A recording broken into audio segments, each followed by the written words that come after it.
Simple random sampling and systematic sampling. There are several sampling techniques for drawing a sample size, and we write the sample size as little n, from a population of size big N. Okay? So the size of the population is always big N, the size of the little sample is small n. All right, so we have simple random sampling. So the method consisting of randomly choosing the individuals belonging to the sample according to a technique whereby each individual is equally likely to be chosen. Okay, like you did in activity 1. All right, I'm just going to do a little example using a spreadsheet. And I'm just going to make a random mark, let's say. Let's say people get between 50 and 100 on a test, right? And let's say we have 193 people taking the test. All right, I don't want to pick something easy like 200 because it works out too nicely, and I don't want you guys to say, hey, you always pick the easy numbers. So I'm picking 193. That's going to be our big N, by the way. And we're going to look at, 20 people within that big N. So our little n is going to be 20, and our big N is going to be 193.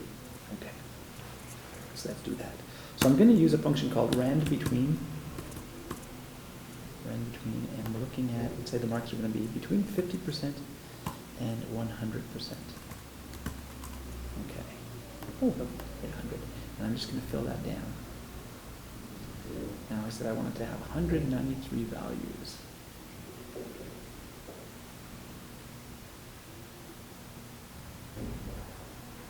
There we are, 193, and Control D to fill down. There we go. Okay, now what I'm going to do is I'm just going to copy all these values, because right now they're all inside a function, and if I do anything, if I copy and paste something, like let's say I copy the 67 here and I paste it over here, all the other numbers change every single time I paste, and that might not be good. So I'm just going to select all those numbers. So I'm just going to click on the first one and scroll down to the last one. Click Shift, click on the last one. Copy, which is Command C, and I'm going to go into the edit here, and I'm going to choose Paste Special and Values Only. So that'll take those functions, those formulas, and we'll just change them into just raw numbers. Okay, so now instead of being rand between 74, it's just 74, right? So if I copy this 57 and paste it, notice the 57 doesn't change, the 63, these guys are not changing, because I'm not pasting a function anymore. All right. So let's say I would like to pick 20, right? So my n, my big N, is equal to 193. And let's say my little n is going to be 20. Equals 20. And I want to pick some 20 random numbers. So what I'm going to do is I'm just going to pick a random number between 1 and 193. Okay, so I'm going to use that rand between function again. And here, let's just say between 1 and 193. Okay, like that. And I want to pick 20 of these. So I'm just going to fill this down until I get to the 20th spot, like that. And Control D. Now I want these to stick around too, so I'm just going to copy those, edit, paste special, values only. Okay, all right, and then I want to make sure I don't have any duplicates, right? So I'm just going to sort that. So sort the range by column D, like that. All right, so here we have a duplicate, 23. All right, so what I'm going to do is I'm just going to write between 1 and 193. Okay, so that's giving me a 17. I don't have a 17 in here, so that's fine. So I'll just put 17. Like I was going to replace this one, but I'll replace that one. 17. Okay, 24. Okay, so I'm just checking to make sure I don't have any duplicates. 193. Okay, excellent. So these are my 20 samples that I'm going to take. Okay, so I'm just going to go and highlight each one in red. So 17, 23, 24, 44, 63, 63, 71, 88, 88.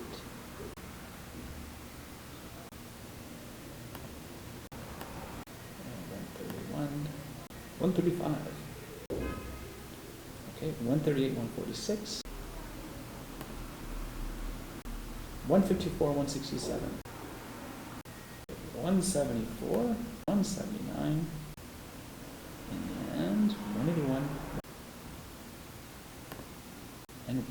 193. Okay, and these were randomly chosen. Okay, and notice sometimes we have big breaks in between some, and sometimes they're really close together. I think, what was it? I had two that were right beside each other even. Right here, the 23rd and 24th. Okay, and we have some that are just 2 apart. Hello. And we have some that are just 2 apart down at the end here. Okay, that's at 179 and 181, 2 apart. And my last 2 are 2 apart. Okay, but sometimes there's big chunks in between. All right, that was random sampling. All right, so let's just, I'm just going to make a quick list of these guys.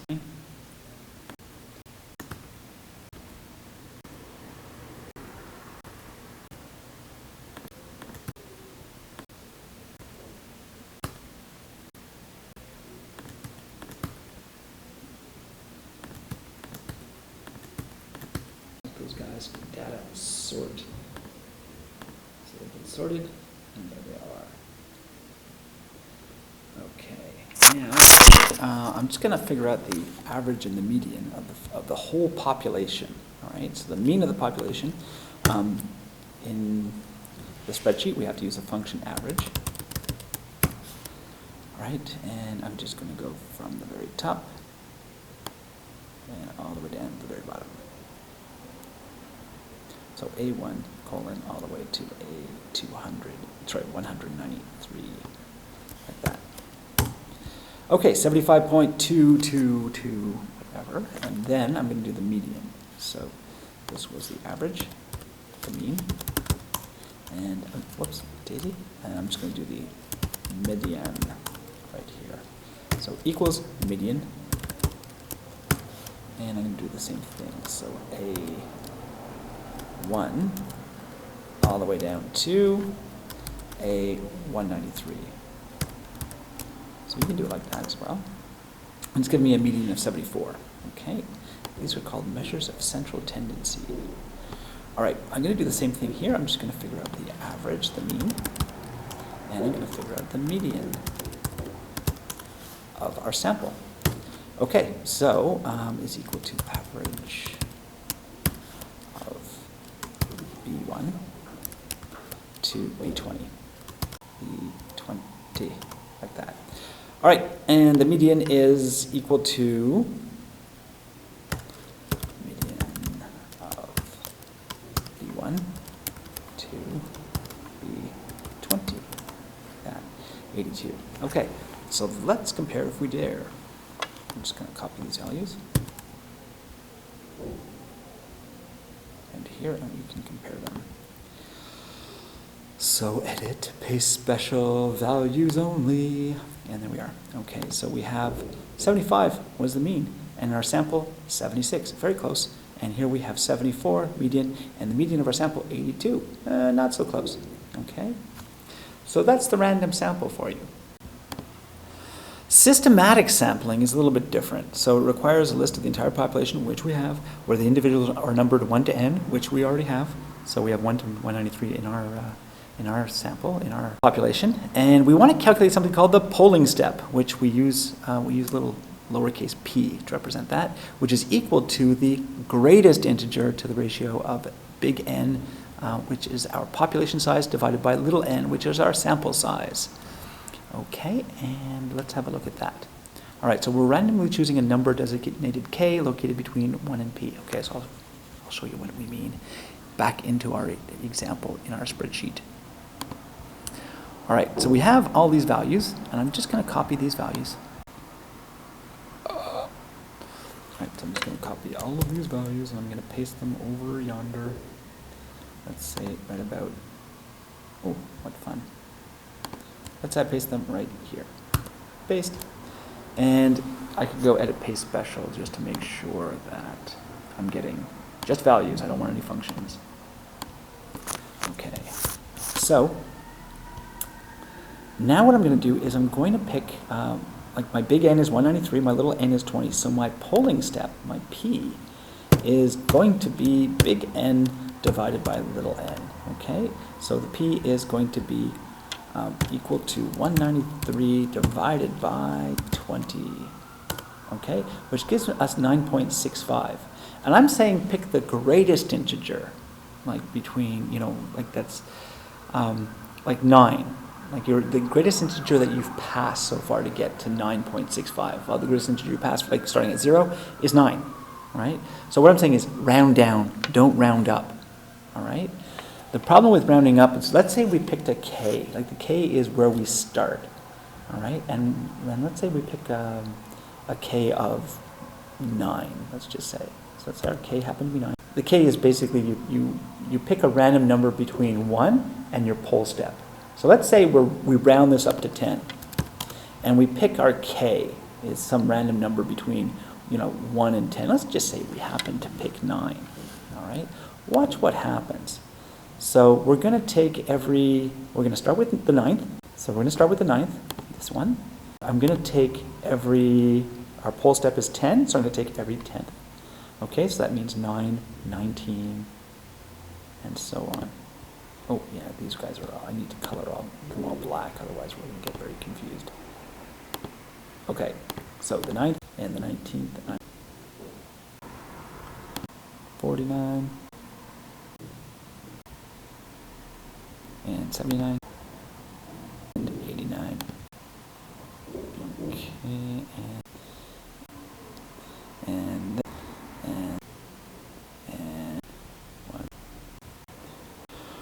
189. Okay, which is our 19th, and our 20th is going to be 199. Okay, we don't have a value. You see the problem? So our pole step has taken us right out of our population.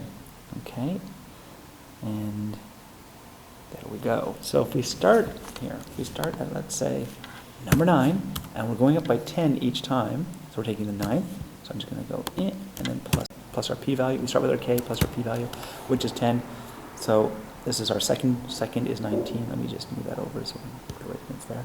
And then we're going to go all the way up to our 20th value.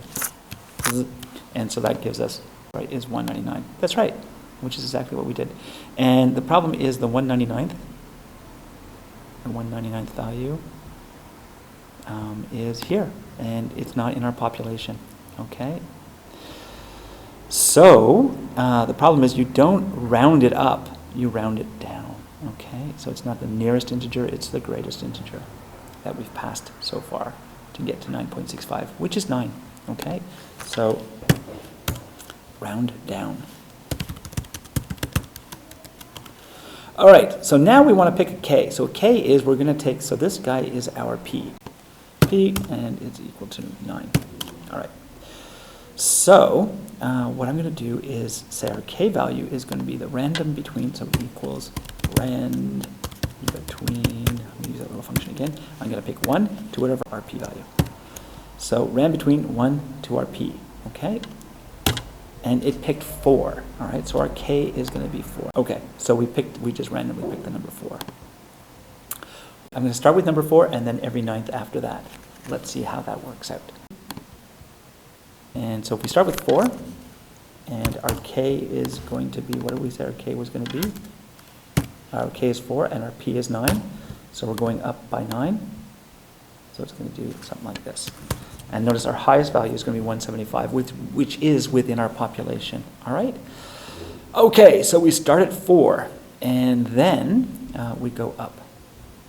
So the 4th value, 1, and then 13th, and 22nd, then 31st, then 40th, then plus 9, 49, then plus 9 is 58, plus 9 is 67, and then 76, and then 85, and then 94, 103,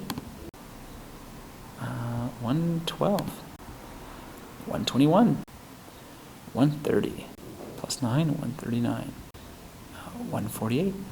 And what was our last one? We were stopping at 175. I'm just going to go to there. And that was our 20th value, right? Value 20. And yeah, let's go back 9. So it's 166. That's our 19th. That's our 18th.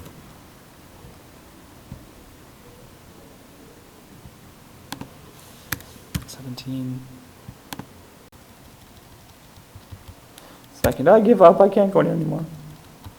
First value, okay, and there they all are, okay? So I have my 20 values, and here I'm just going to write them somewhere else. Yeah, I'm just going to write them right here. So we have 92, and we have 87, and we have 96, and we have 86, 77, 55, 66, 97, 51, and that's where we have the ninth one, 64, 57, 86, 64, and that's my 20th. Data and sort, column, range by column, A to Z, all right, like that. Okay, so I'm just gonna remove those, so Command X, and I'm gonna paste them just right here, just for fun. Paste. Okay, and we're gonna find their mean and their averages. So I'm just gonna go over here and paste that right there. So this is the mean F9 to F28, which is our range of values, which is true, and our median F9 to F28, good. Okay, so we have 78.65 and 85. Okay, let's compare that to our median average of our actual sample. Okay, our mean and median, I mean. Okay, and so the actual population, sorry. And this is our sample. It's going to be special values only. Okay, it's 75 and the median was 74. Our median of our sample was 85 and our mean was 78. All right, but this is a systematic sample, and that's how you figure out the population step, and there we go. All right, and back into the notes. All right, so we randomly choose a number designated K, located somewhere between 1 and P, which we've now seen. Okay, then we systematically choose the n individuals belonging to our sample. The first individual is K, and then after that you add P to get to the next one, and then P again, and P again, and P again. Okay? Well, there we go. And then you end up getting your table of values. All right? So this is where your kth one is somewhere between 1 and P if you randomly choose, and then you get your first, and then you add P to it to get your next, you add P again to get your next, and P again until you have all of your little n of them. Okay? And that is systematic sampling and random sampling. Have a good day.